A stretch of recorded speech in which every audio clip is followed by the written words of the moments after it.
할렐루야. 사랑합니다.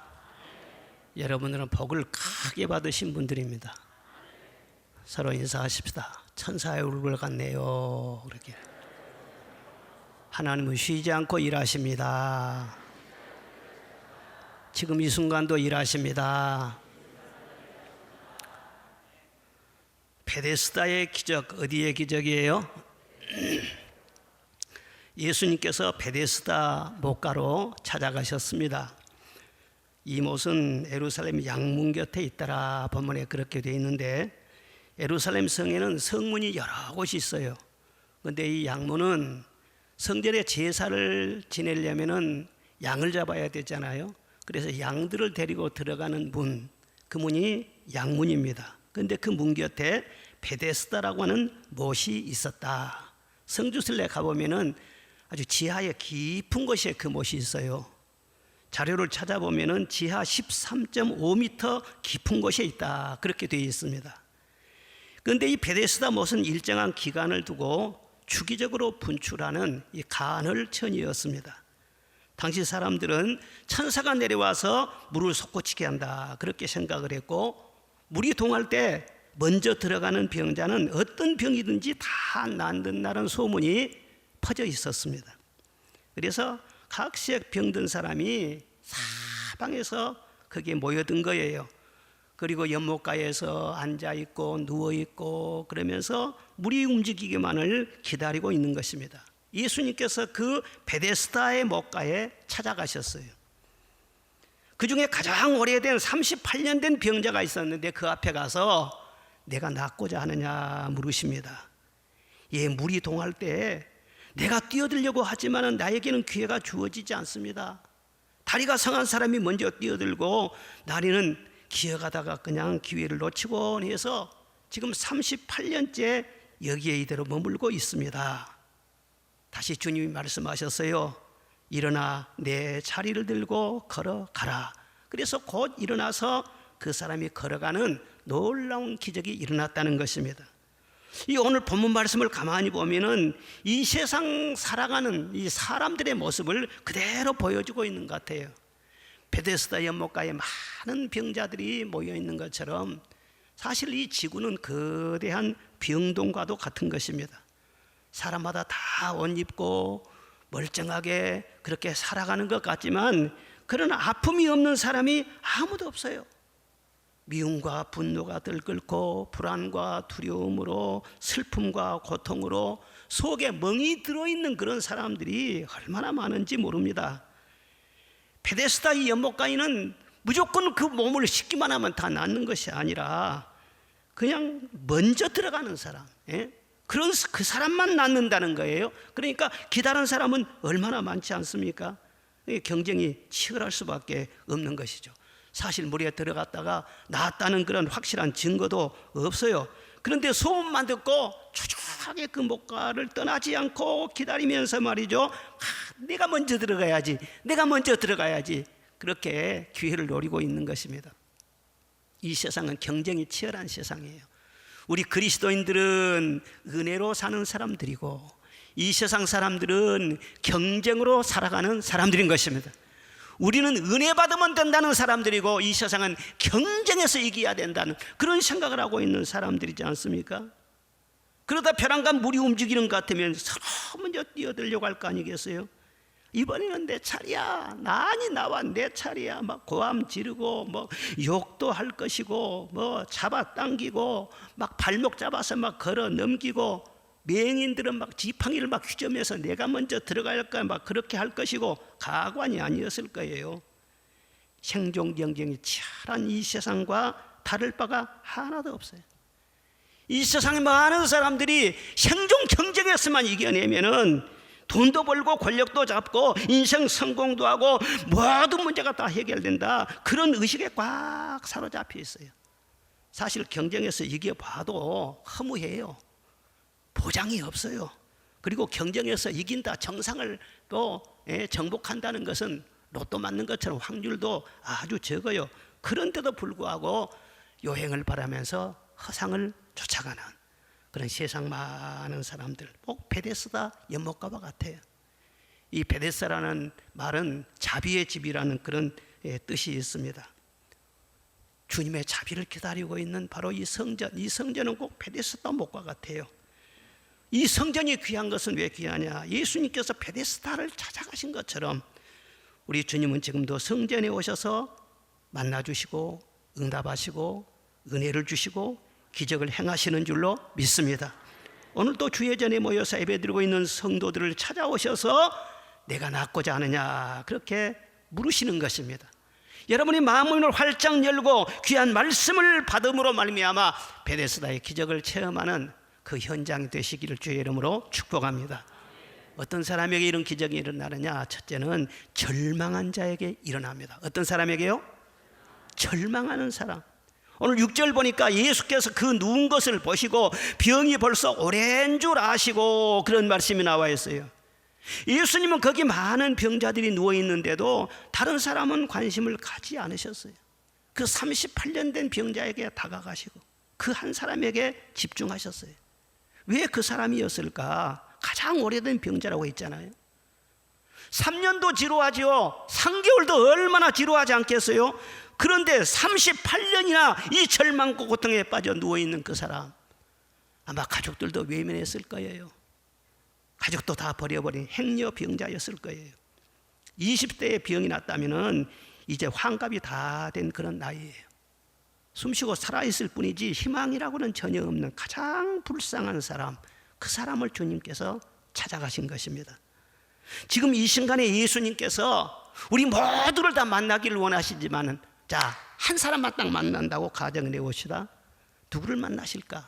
여러분이 그 한 사람이 되고 싶지 않습니까?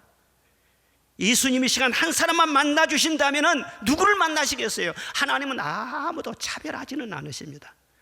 그러나 하나님께서 만나셔서 은혜 주시는 사람은 법칙이 있어요. 마음이 가난한 자에게 천국이 임한다고 했어요. 기적의 주인공이 되고 싶으면은 마음이 가난해야 돼요. 주님, 저는 우리 교회에서 가장 불쌍한 사람입니다. 아니, 이 세상에서 저는 가장 불쌍한 사람입니다. 주님, 저예요, 저. 이 고백이 내 영혼 깊숙한 곳으로부터 흘러나와야 돼요. 그걸 주님께서는 기다리고 있는 거예요. 그 고백, 자존심 때문에 하지 못하는 사람은 연못가에서 맴맴 돌기만 하지 주님 만날 수가 없어. 뭐 내가 38년 누워있는 것도 아니고 가족에게 버림받은 것도 아니고 무슨 먹을 것이 없는 그런 막장 인생도 아니고 뭐 내가 뭐 살만한데? 아닙니다. 우리는 영적으로 죄 중에서 출생했어요. 은혜 아니면 희망이 없어요.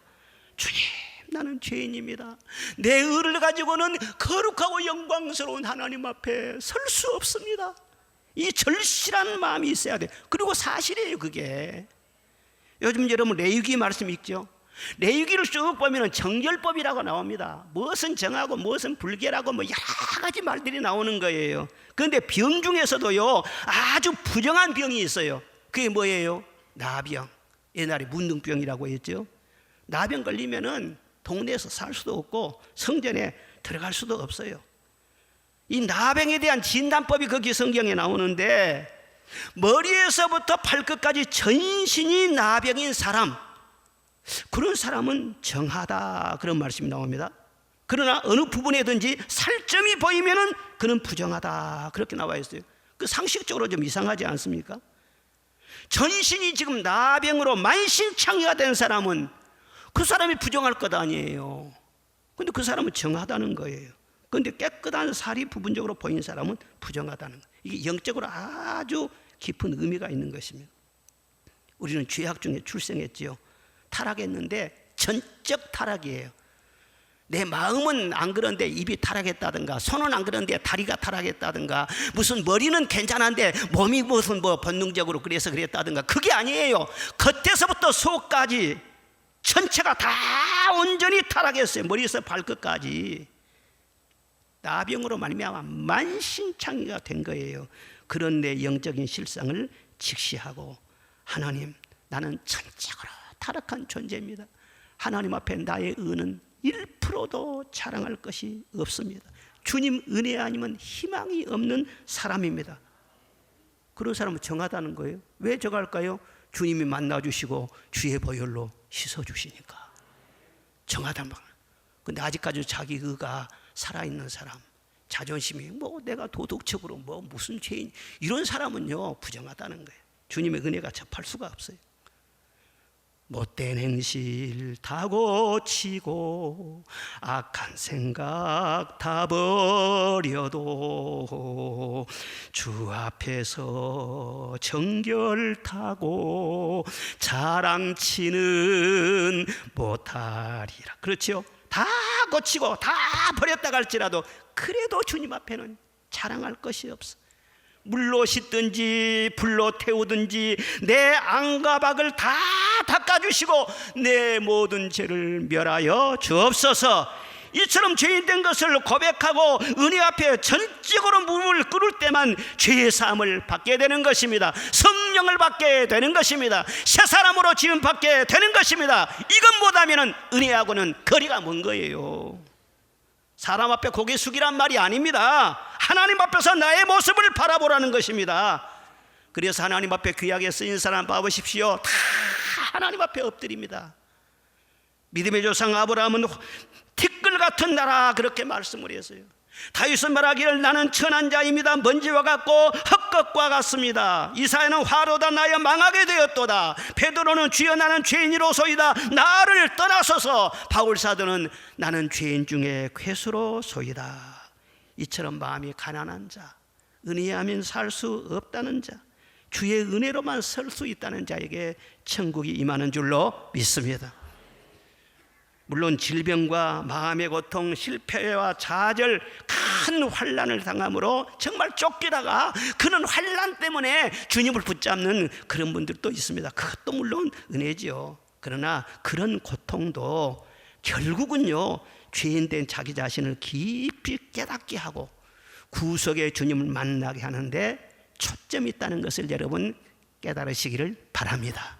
결국 궁극적으로 들어가서는요, 죄인된 나를 깨닫게 하기 위해서 그런 고통을 나에게 주셨구나, 그런 생각이 다 들게 되는 거예요.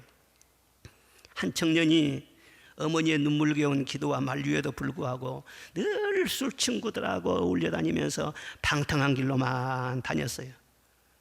그러던 어느 날, 어느 때와 마찬가지로 친구들과 술 취해서 이제 집으로 이제 돌아가는 길인데, 가다가 갑자기 오른쪽 다리에 통증이 막 오는 거예요.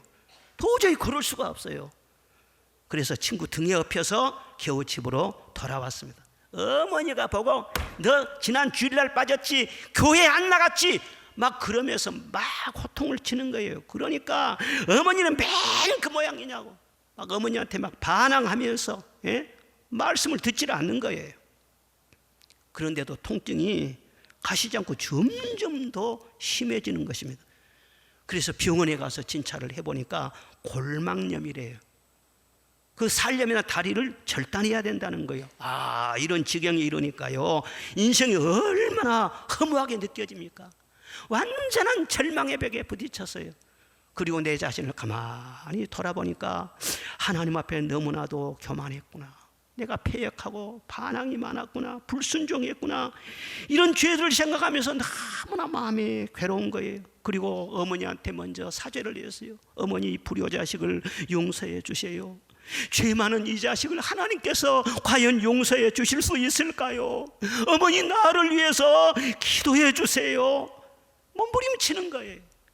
자기 죄를 깨닫고 자기가 하나님 앞에 어떤 존재인 것을 알면서 몸부림치면서 하나님 앞에 살려고 몸부림치고 날 용서해 달라고 그러다가는요, 그 병이 다 나선 거예요. 그래서 나중에 신학을 가가지고 목사가 됐는데, 그분이 우리나라 가장 존경받는 붕사 중에 한 분인 이성봉 목사님, 대단한 분이잖아요. 문중경 전도사님도 이성봉 목사님 바로 제자였어요. 그런 제자들이 수두룩해요. 여러분, 죄를 고백하고 회개하는 것은 죄를 지어서 그렇게 한 것이 아닙니다. 하나님이 은혜를 주시려면 먼저 죄를 깨닫게 하고 새 사람을 만들어 주시는 것입니다. 죄에 대한 자각이 없이 하나님 만나는 길은 없습니다. 성 프란시스 같은 사람은 나는 세상에서 가장 교만한 사람이다. 아니, 그분처럼 겸손한 사람 누가 있어요? 그런데도 하나님 앞에 섰을 때는 그렇게 몸부림을 쳤어요. 나는 가장 교만합니다. 나는 가장 불쌍한 죄인입니다. 지극히 작은 거 하나까지 회개하면서. 그러니 말이죠, 하나님과의 교제가 깊어지지요. 주님의 긍휼을 계속 입지요. 성령과 기쁨으로 그의 영혼이 막 충만하지요. 기독교 역사에 예수님 다음으로 기적을 많이 행하는 분이 바로 이 성 프란시스 아닙니까? 우리 하나님은 지금도 마음이 가난한 자, 죄로 인해 절망한 그 한 사람을 찾아서 치유하시고 세우시고 쓰시는 그런 일을 꾸준히 하신다는 사실을 잊지 마시기를 바랍니다. 둘째로는 소원을 품는 자에게 기적이 일어납니다. 무엇을 품는 자에게요? 그렇죠. 6절에 보니까 이르시되 내가 낫고자 하느냐 주님이 물으셨습니다. 내가 낫고자 하느냐? 아니 보면 몰라요? 아니 낫으려고 지금 여기 지금 다 앉아 있잖아요. 누워 있고. 아니 하나만한 뻔한 질문을 예수님이 하신 거예요. 그런데 예수님은 확인하셔요. 정말 네가 낫고자 하느냐? 그 마음에 품은 소원을 확인하신 것입니다. 예수님은 그러세요. 그 많은 기적을 행하면서도요, 절대 지나치다 그냥 막 우연하게 그냥 그렇게 하시는 거 아닙니다. 언제나 기적을 행하실 때는요, 먼저 확인하십니다. 믿음을 확인하십니다. 그 속에 소원을 확인하십니다. 그리고 그 믿음대로 언제나 되게 하세요. 명인거지 바디메오가 네가 무엇을 원하느냐? 아니 명인이지 않습니까? 주여 포기를 원합니다. 그래 내 소원대로 될지어다. 가나안 여인이 자기 딸이 귀신 들려가지고 막 풀어헤치고 돌아다니고 그러는데 내 소원대로 될지어다. 할렐루야. 얼마나 예수님께 나와서 막 애절하게 기도하면서 예수님 막 개같은 이러긴 막 하면서 욕을 하고 모욕을 주었어요. 그래도 불구하고 예수님 붙들고 나더니 그래서 내 소원대로 될지어다. 강한 소원을 보시고 그랬어요. 사마리아 여인에게는 내 남편을 데려오라 하십니다. 너에게 참 만족을 줄 수 있는 남편, 너를 실망시키지 않을 진정한 남편을 원하느냐? 그걸 확인하기 위해서 남편 데려오라 이렇게 말씀한 거예요. 그걸 확인하신 다음에 눈을 열어서 예수님이 메시아인 것을 보게 하여 주신 것입니다. 언제나 우리 예수님께서는요, 무슨 일을 하시든 간에 먼저 그 사람의 소원을 확인하셨어요. 천국은 언제나 천국의 법칙대로 움직이신 것입니다. 소원대로 되게 하시고 사모하는 자에게 은혜를 주시지 사모하지도 원하지도 않는 사람에게 은혜 주는 법은 없는 것입니다. 이 병자가 지금 38년이나 앓고 있으니까 그냥 마음이 체념 상태에 있을 수도 있잖아요. 그날이 그날이지 뭐 오늘 무슨 되게 좋은 날이 있겠느냐, 자포자기하면서 그렇게 살아갈 수 있지 않겠어요?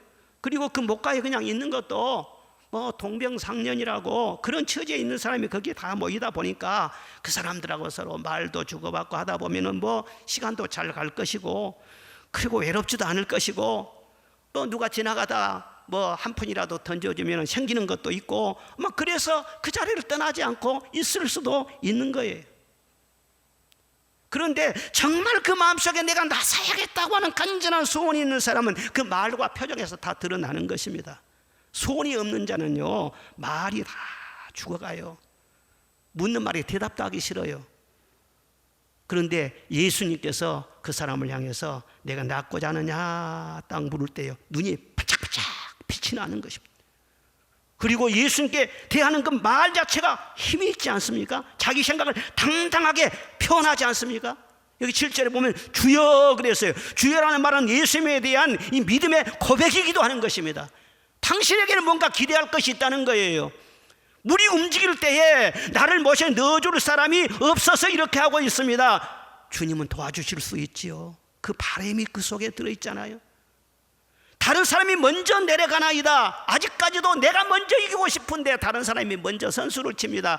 속에 의욕이 살아있잖아요. 마음에 한이 맺혀 있는 것이 보이지 않습니까? 그 눈빛을 보시고 그 말소리를 들어보시고 강한 소원을 확인하신 다음에 일어나 자리를 들고 걸어가라. 주님께서 치료하신 것입니다. 볼록렌즈로 햇빛을 모으면요, 거기에서 엄청난 열이 발생합니다. 빛을 끌어모으면 거기에서 강렬한 에너지가 발생한 거예요. 그게 바로 태양광 원리 아니겠어요? 우리도 하나님 앞에서 그렇습니다. 태양빛보다 더 강렬하시고 더 충만하신 천국의 그 모든 빛, 내 마음속에 볼록렌즈와 같이 끌어당기면서 강하게 소원을 품을 때 거기에 영적인 능력이 나타나는 것이고, 귀신이 떠나가는 것이고, 병마가 떠나가는 것이고, 불행한 사람이 불행의 자리를 들고 일어나는 역사가 나타나게 될 줄로 믿습니다. 그러나 아무리 주님이 같이 계셔도 마음이 산만하고 마음이 나뉘어지고 천국에다 한 자리 세상에다 한 자리 왔다리 갔다리 두 마음을 품고 그렇게 되는 사람은요, 구원은 받더라도 능력을 경험할 수가 없습니다. 두 마음을 품은 자들아 마음을 성결하게 하라고 말씀했지 않습니까? 우리는 하나를 추구하는 사람들이에요. 천국만을 바라보고 예수님만을 딱 바라보고 집중해서 나가면 천국도 없고 세상도 없고 다 얻을 수가 있어요. 그런데 두 마음을 품고 있으면요, 이것도 저것도 다 잃고 중간에 샌드위치가 돼가지고 늘 갈등을 품고 이 세상 사는 자체가 힘들어. 왜 인생이 이렇게 힘든지. 하나님의 능력이 없어 힘들지요. 세상 힘들어서 힘든 것이 아니에요. 하나님의 능력이 세상을 넉넉히 이기고도 남을 수 있는 권능 있는 능력인 것을 여러분 믿으시기를 바랍니다. 마음에 강력한 소원을 품어야 돼. 시편 20편에 보면은 하나님은 마음의 소원대로 허락하시고 입술의 요구를 거절하지 아니하신다 말씀이었어요. 아브라함은 바랄 수 없는 중에 바라고 믿을 수 없는 중에도 믿었다고 그랬어요. 모세는 광야 40년 동안 오로지 가나안 땅을 바라봤어요. 나는 저 가나안 땅에 발 딛는 것이 나의 평생 소원이다. 얼마나 그 소원이 집중력이 있었던지 죽을 때도 그는 눈이 흐리지 아니하고 기력이 쉬하지 아니했다 했어요. 강력한 마음의 소원은 시력에도 건강에도 영향을 끼친다는 거예요. 사실 우리에게는 38년이라는 연수가 필요한 것이 아닙니다. 이미 메시아 예수님은 오셨고 지금 우리는 성령 시대에 살고 있습니다. 문제는 늘 성령이 우리 가운데 운행하시지만 정말 바라보고 소원하는 것이 무엇이냐, 믿음이 문제가 되는 거예요. 사실 이 질문 앞에 우리는 정직해야 할 필요가 있는 것입니다. 정말 내가 주님을 사랑하느냐, 정말 내가 마음에 소원이 있느냐. 이 세상에서도 강력한 소원이 있으면 아무도 못 말려요. 남녀가 정말 사랑해 보십시오. 누가 말립니까 그걸? 부모가 말린다고 결혼이 안 됩니까? 아니 부모가 뭐라고 한다고 해서 결혼 안 하는 그런 사람은요, 사랑 안 하는 것이지. 온 동네가, 저는 그랬어요. 온 동네가 다 일어나서 반대했어요. 참 이상한 사람들이에요. 남 장가 가는데 무슨 꼴을 못 봐서 온 동네가 다 일어나고 반대. 그래도 반대는 반대고 사랑은 사랑이고 누가 막아 그것을. 어떤 분 보니까 그러더라고요. 남자 여자 둘이 사귀다 말이죠, 교통사고 나가지고 남자가 다리를 절단을, 한쪽 다리를 끊어버렸다니까요. 그래도 여자분이 말이죠 끝까지 간호하면서 결국 말이죠 같이 결혼하더라고요. 그리고 어떤 분은요, 여자분하고 사귀다가 여자분이요 한참 사귀고 결혼까지 약속을 했는데 혈액암이 들어버렸네. 혈액암은 그건 사형 선고예요. 그런데도요, 남자가 사랑하니까요 죽으면 죽으리라 해요. 지극정성으로 간호하고 막 좋다는 데 다 데리고 다니고 병원 데리고 다니고, 결혼도 안 한 사람이 그렇게 열심히 3년 동안 그렇게 하더니요, 혈액암이었어요. 진짜 사랑은 능력이 있어요. 치유하는 힘이 있어요. 깨끗함을 받았어요. 순천 어느 교회 장로님 며느리입니다. 그리고 저한테 말이죠, 그 며느리 자랑을 그렇게 하는 거예요. 지금 건강합니까? 아무 이상 없습니다. 정말 사랑하면요, 이 세상도요 막지를 못해 모든 장애물을 다 뛰어넘을 수가 있어요. 여러분 정말 주님을 사랑하십니까? 주님이 정말 우리를 사랑하셨기 때문에 장애물을 뛰어넘잖아요. 저 높고 높은 비어를 넘어 이 낮고 얕은 이 땅까지 오셨지 않습니까? 오늘 본문에서 보면은 주님이 정말 그 38년 된 병자를 고치기를 소원하셨어요. 그래서 혼자 조용히 성전을 빠져나와서 그 연못가에 가셔서 그를 만나신 거 아니겠어요? 더구나 그날은 안식일이에요. 바로 그 사람 고쳐준 다음에 바리새인들에게 싹 말이 돌았습니다. 저 사람은 안식일을 범한 사람이다. 안식일에 병을 고친 사람이다. 저 사람 제거해야 된다. 그때부터 죽을 계획을 세웠다고 했습니다. 그러니까 목숨 걸고 예수님께서는 그 환자를 고쳐주신 거예요. 우리가 정말 주님을 사랑한다면요 모든 장애물을 다 뛰어넘을 수가 있어요. 예배를 드리는데 장애물이 많지요. 저 소락교에서는 그럴 때 그런 일이 있었습니다. 자기 남편이 얼마나 주일 낮은 가도 새벽 기도는 가지 마라 이년아, 얼마나 그렇게 하는지. 그래도 새벽 기도 나오더라고. 새벽 기도 나와서 문을 딱 잠가버리면은요 담 넘어서 막 뛰어들어가고 그랬어요. 지금 그분들 다 교회 나옵니다. 그 자녀들이 원하면 다 잘 되었습니다. 저는 처음에 교회 다닐 때요, 옛날 우리 집은 참, 그때는 모두 우리 집만 그런 게 아니라 형편이 그랬어요. 우산이 없어. 비가, 장대비가 쏟아져도 우산이 없으니까는요, 그럴 때 교회를 어떻게 가요? 비가 무서워서 어떻게 가요? 어떻게 가요? 비가 무섭기는 뭐가 무서워. 저는 비 맞고 다녔습니다. 막 달려다녔어요. 그리고 비 맞고 눈 맞고 그렇게 교회 가면요, 하나님이요, 야, 네가 이렇게 왔냐, 더 예뻐해 주신 것 같아요. 얼마나 막 기가 살고 그래. 코로나가 예배를 막아요? 코로나? 그럼 코 풀어보면 돼요. 그래서 누가 우리를 그리스도의 사랑에서 끊으리요? 환난이나 공고나 핍박이나 위험이나 기근이나 적신이나 칼날이랴. 그 아무것도 그리스도 예수의 사랑에서 우리를 끊을 수 없느니라. 할렐루야. 정말 여러분이 성령 충만을 소원하십니까? 정말 강렬한 눈빛으로 주님, 납니다. 나는 성령 충만 받아야 돼요. 성령 충만 아니면 나는 껍데기밖에 없어요. 내게 성령 충만 주시옵소서.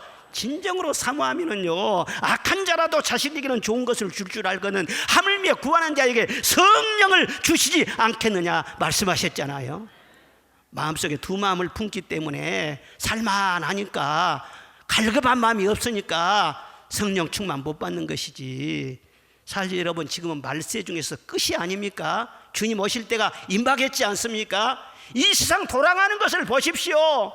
자연재해가 얼마나 심합니까? 앞으로는 더 많을 것입니다. 과학기술이 너무너무 발달돼 가지고 말이죠, 사람의 사리를 다 밀어내고 있지 않습니까? 앞으로 정치가 어떤 회개망측한 정치가 나올지 몰라요. 이 세상이 말이죠.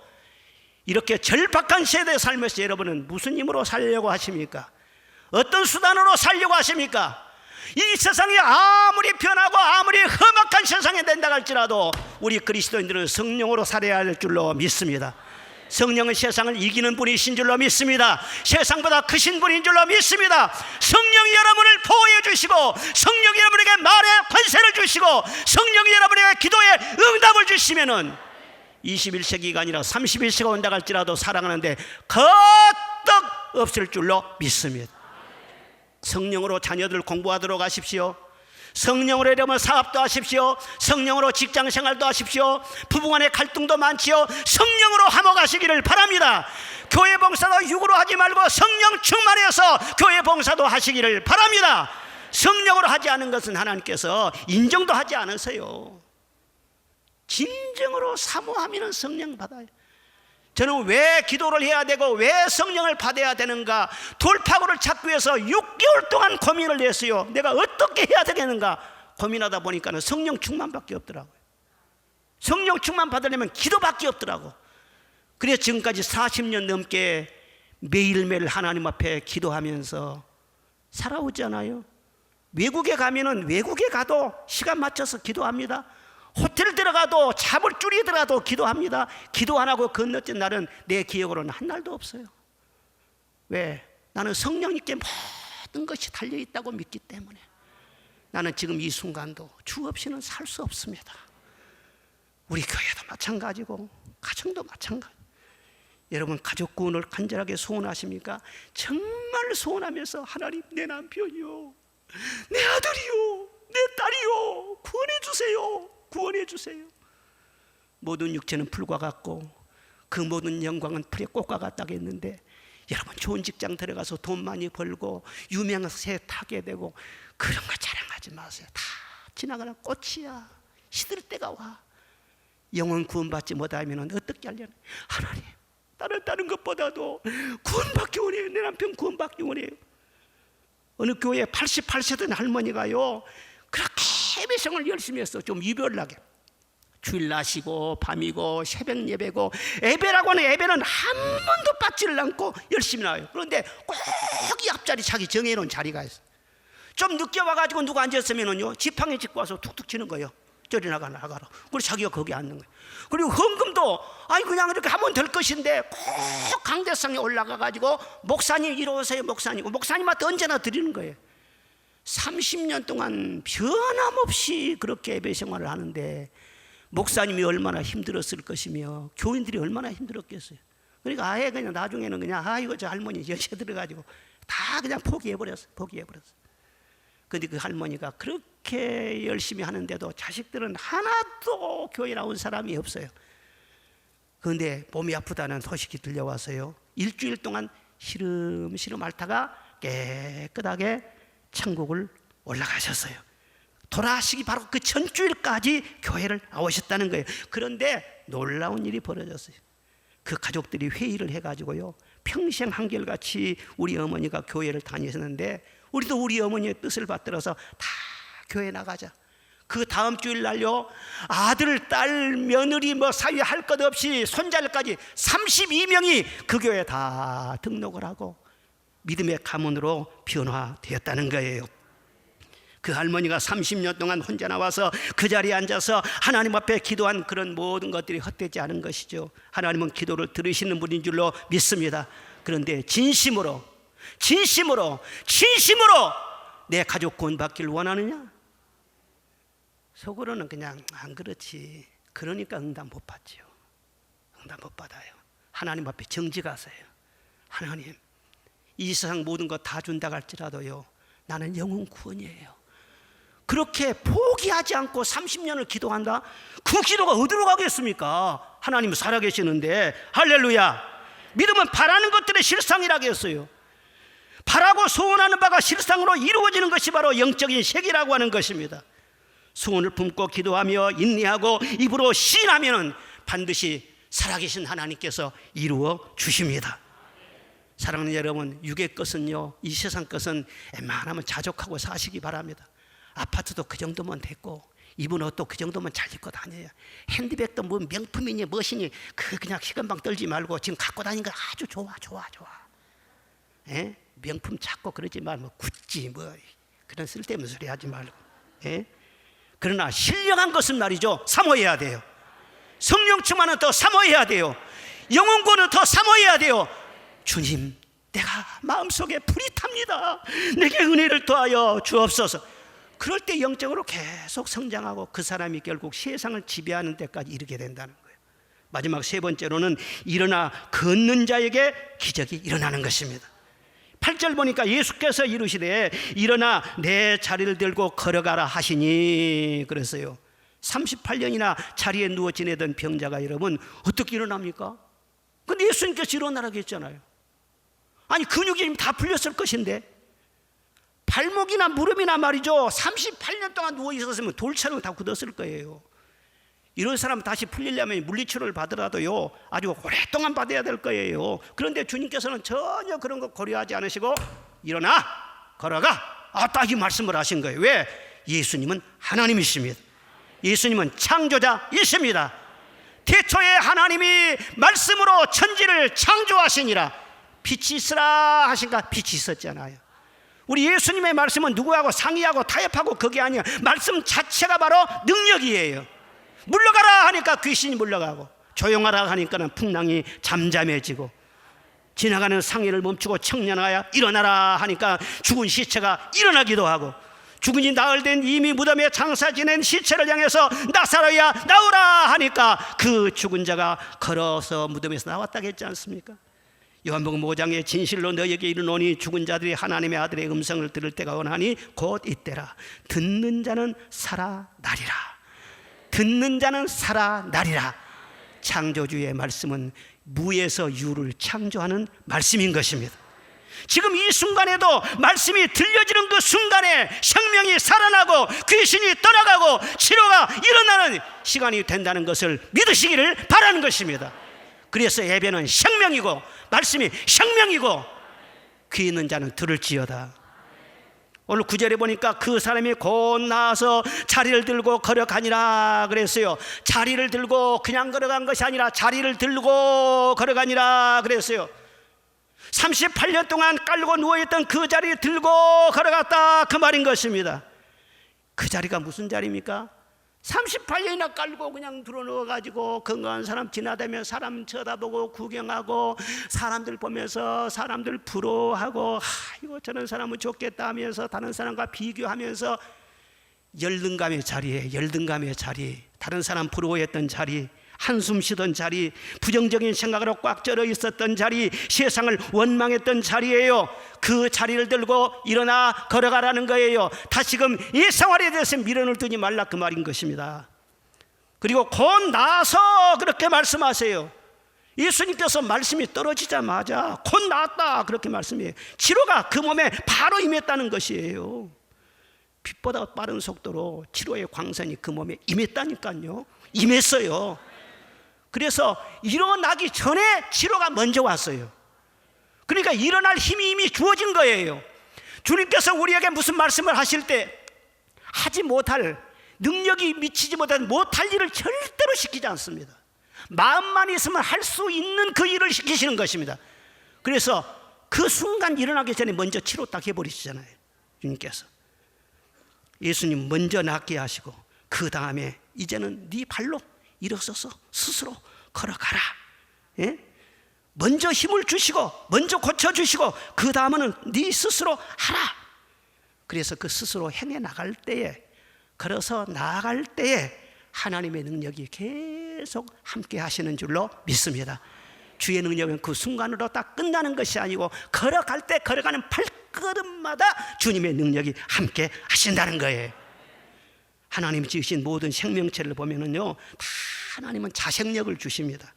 화초 한 그루들 봐봐요.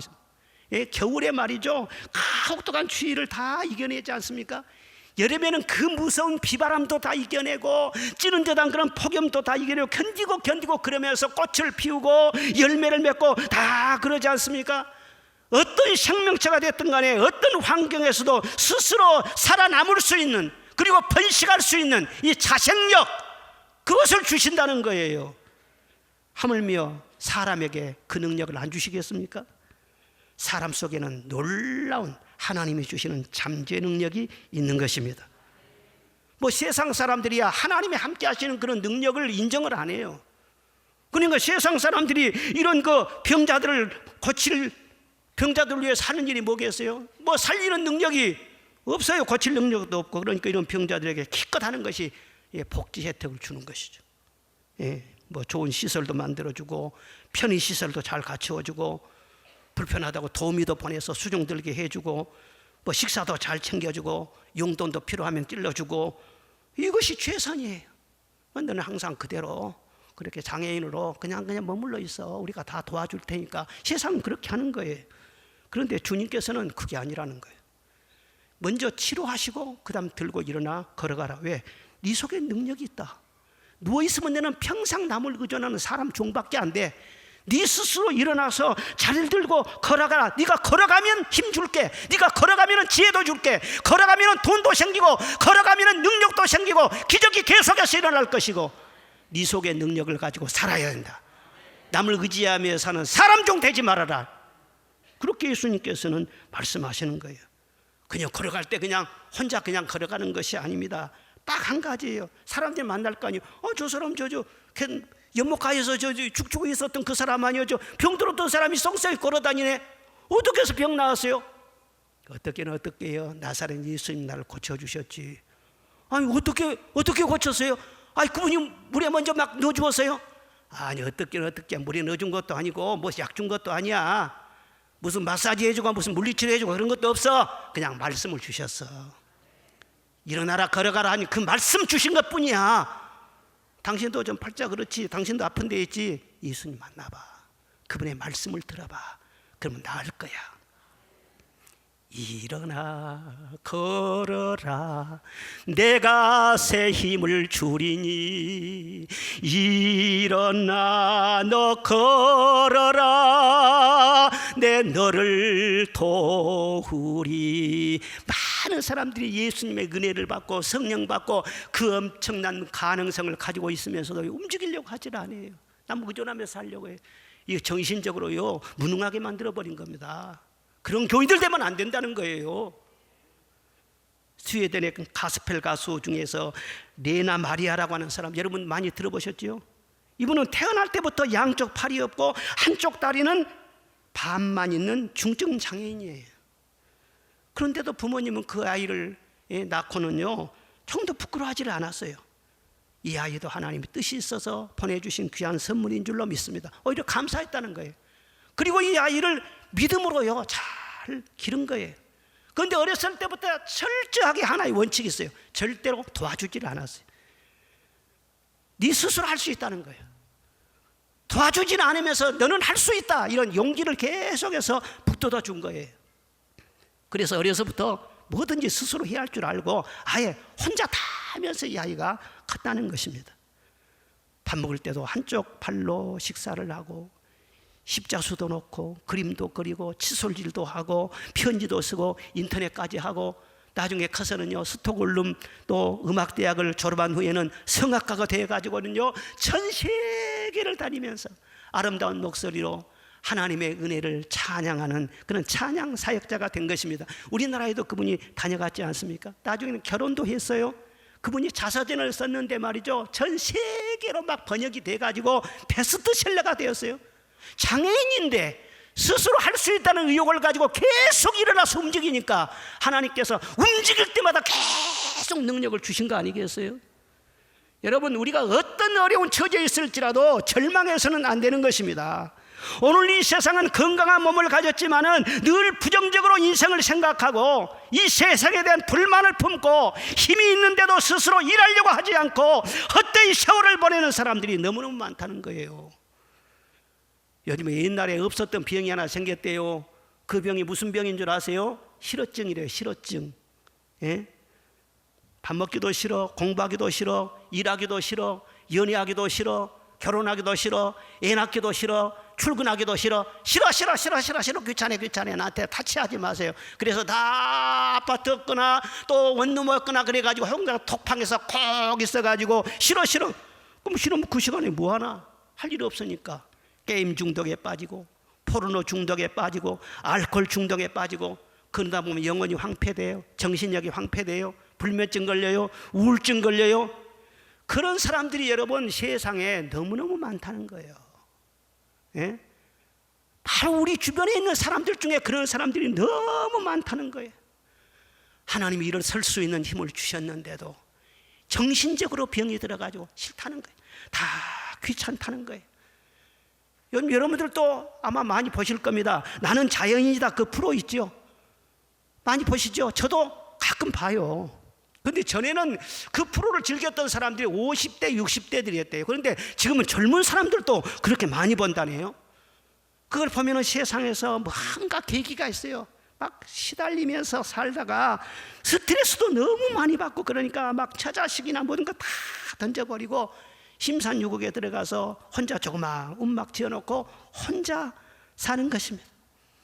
혼자 막 김치도 담고 산나물이나 버섯 따다가 무쳐서 밥도 해먹고 아궁이에 불도 혼자 지피고 그렇게 그냥 혼자 사는 거예요. 얼마나 심간 편하냐는 거예요. 야, 참 나도 저렇게 살면 좋겠네. 언제 보니까는요 우리 고등학교 친구 하나가 자연인이 나오더라고. 그 좀 맹랑하긴 맹랑해요. 그런데 아이고 할아버지 밑에서 살아가지고 굉장히 그 외로움이 많았었는데 그 장가를 잘 갔어요. 그래서 부인을 잘 얻어가지고 너무너무 행복하게 의지하며 살다가 부인이 암으로 세상 떠나버린 거예요. 그러니까 세상 다 잃어버린 거예요. 그래가지고는요 아주 환멸을 느끼고는요 산속에 들어가서는요 할아버지 갖고 나오더라고. 가만히 보니까는요 내가 이름을 말하려고 입에서 나오는데 내가 말은 안 해야 돼. 그 참 야 이거 나도 저렇게 한번 살아보면 쓰겠다. 스트레스 받을 때는 그런 생각이 판뜩 지나가기도 하죠. 그러나 뭔가 허무하고 좀 허탈하지 않습니까? 왜 그러느냐? 사람들은 쉼을 얻고 싶어서 그래요. 그런데 여러분 쉼과 안식은 다른 것입니다. 쉼은 정지 상태, 멈춤을 말하지만 안식은 하나님 안에 거하는 것을 말하는 거예요. 쉼은 잠깐 지나가지만 안식은 영원으로 이어지는 것을 말하는 것입니다. 쉼이 길어지면요 근육이나 정신력이나 힘이 점점 빠지게 되어요. 그런데 안식은 새로운 창조로 이어지는 것입니다. 사랑하는 여러분, 우리가 잠시 후에 정말 잠시 후에 주님을 만날 것입니다. 영광 중에 오실 주님 나 일어나 배우리. 잠시 잠깐 후에 주님 만나게 될 것입니다. 주님 만나서 어떤 말을 듣고 싶어요? 그때까지 사명 잘 감당해서 주님과 동행하며 의미 있게 살다가 주님 만나야지. 사명을 주셨는데도 이것도 싫어 저것도 싫어 다 싫어 가족도 싫어 누구도 싫어 회피하고 혼자만 살아남겠다 그리고 이기적으로 살면 되겠어요? 엘리야도 한때 그런 실어증 걸렸어요. 그래서 그냥 사명 다 떠나고 하나님 나 이대로 끝나면 좋겠어요. 로뎀나 말이 그냥 누워가지고 말이죠. 하나님 내 생명 그냥 데려가 주세요. 막 그렇게 애원했지 않습니까? 그런데 하나님께서 아니야 지금도 떠나갈 때가 아니야. 사명이 남아있어. 일어나 사명의 길로 걸어가. 그래서 하나님 말씀에 의지해서 일어났습니다. 사명의 길을 걸었습니다. 그런데 걸을 때마다 하나님께서 생명 주시고 건강도 주시고 능력도 주시고 기적도 주시고 말씀도 주시고 사명도 주시고 그 전의 영광보다 그 위의 영광이 더 컸지 않습니까? 처음에는요 삐쩍삐쩍 걸어가서 그 나중에는 하나님 막 힘을 계속 밀어주시니까 막 달려가서 그중 나중에는 계속 달리다가 말이에요 천국으로 날아가 버렸어. 중도 보지 않고는 하늘로 승천해 버렸어. 사명을 감당하는 사람은 죽어도 죽는 것이 아니에요. 천국에서 영원히 해와 같이 빛날 줄로 믿습니다. 우리에게도 그렇습니다. 여호와를 앙망하며 주님을 바라보고 사명의 길을 계속 나가라. 독수리 날개침이 올라간 같은 새 힘을 주게 될 것이니라. 하나님께서는 일어나 걸어가는 자, 사명을 감당하려고 하는 자에게 생명과 건강도 주시고 힘과 지혜도 주시고 필요한 물질도 사람도 붙여주신다는 사실을 믿으시기를 바랍니다. 사랑하는 여러분, 베데스다 기적은 1회로 끝나는 것이 아닌 것입니다. 이 환자가요 그 후에 성전에서 예수님을 다시 만나요. 그때 예수님이 또 다시 말씀을 들려주셨어요. 처음 만났을 때는 육신을 성결케 하고 일으켜주는 그런 기적을 주셨지만 두 번째 만났을 때는 죄를 이기게 하고 성결한 삶을 살 수 있는 더 깊은 은혜의 말씀을 주신 것을 볼 수가 있습니다. 기적이 무엇이냐? 기적은 하나님이 일하시는 것을 말하는 거예요. 그런데 이런 기적이 계속 반복되면은요 그것도 자연이 되는 거예요. 하나님이 일하시는 계속 그 속에 살아가면은 우리의 일상이 건강해져요. 우리의 모든 삶이 하나님의 축복 속에 사는 삶으로 이어지게 될 줄로 믿습니다. 그 목까지 한번 확 일어나고 끝나버리는 그게 아니에요. 일어났으면 그 다음에 계속 주님과 더불어서 동행하면서 주님이 계속 나의 걸어가는 삶 속에 일하는 삶 속에 사명을 감당하는 그 속에 함께 주님이 일하시는 그런 베데스다의 기적 계속 이어지는 것인 것입니다. 그런 우리 성도들이 되시기를 바랍니다. 그런 축복이 평생 함께 하시기를 주의 이름으로 축원합니다.